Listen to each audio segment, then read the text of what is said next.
तिला आधी वाटलं हा कुठल्याशा मशीनचा मोठा आवाज आहे. ती म्हणाली, "आई, इथे कुठेतरी कन्स्ट्रक्शन चालू आहे वाटतं." मी फक्त गालातल्या गालात हसले आणि आम्ही आणखी थोडंसं पुढे चालत गेलो. आता तो प्रचंड महाकाय धबधबा दृष्टीस पडू लागला. अशी ती अगदी उड्या मारत पळतच रेलिंगकडे धावली. नायगरा धबधबा हा प्रत्यक्षात इतका प्रचंड असेल याची कल्पना या 8 वर्षांच्या चिमुकल्या जीवाला नव्हती.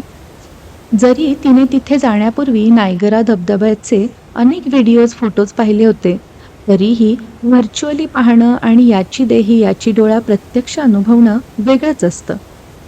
आमच्या पिहूचा अत्यानंद आणि उत्साह पाहून खास तिच्यासाठी प्लॅन केलेली ही ट्रिप सफल झाल्यासारखं वाटलं.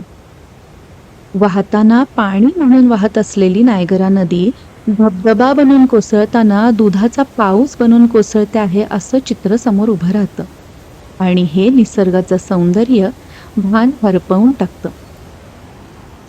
हा मुग्ध करणारा नजारा आणि कोसळत्या धबधब्याचं संगीत तासनतास निरखलं, ऐकलं तरीही मन भरत नाही.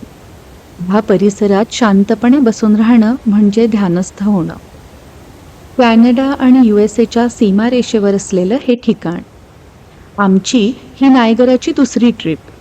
हे नाव नायगरा फॉल नसून नियाग्रा फॉल असं म्हणतात हे यावेळेसच आम्हाला कळलं आणि हा धडा आमच्या दोन्ही लेकींनी आमच्याकडून पढवून घेतला.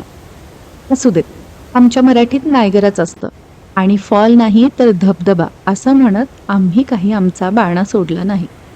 धबधबा हा शब्द ऐकून या दोघींना इतकं हसू आलं आणि हा शब्द लक्षात येईपर्यंत या दोघींनी त्याचा बदबदा, दबदबा, डाबाडाबा करत अखेरीस जिभेची गाडी धबधब्यावर येऊन पोचली.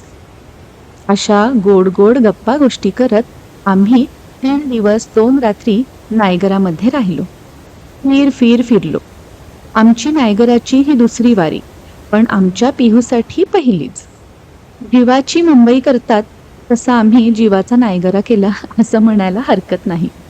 दिवसाच्या प्रत्येक प्रहरात वेगवेगळ्या कानाकोपऱ्यांमधून एकूण 1 साईट पॉइंटवरून आम्ही नायगराचं दर्शन घेतलं. निराळ्या जगात घेऊन जाणारी मेड ऑफ द मिस्ट, काळजाचा ठोका वाढवणारी Cave of the Wind, Terrapin Point, मोहक ब्रायडल वेल, आश्चर्यकारक Horseshoe Fall, 3 Sisters Island, सगळं मनसोक्त पाहता आलं. रात्रीच्या वेळेस तिथे होणारी आतिषबाजी आणि नानाविध रंगांच्या प्रकाशाने मोहरलेले धबधब्याचं सौंदर्य फक्त संस्मरणीय. असा हा नायगरा किंवा नियाग्रा डोळ्यात, मनात तसेच कॅमेऱ्यामध्ये भरभरून साठवला आणि मुलींसाठी बालपणाच्या सुंदर स्मृती तयार केल्या आणि हा सगळा आनंद सोबत घेऊनच आम्ही घरी माघारी परतलो. धन्यवाद.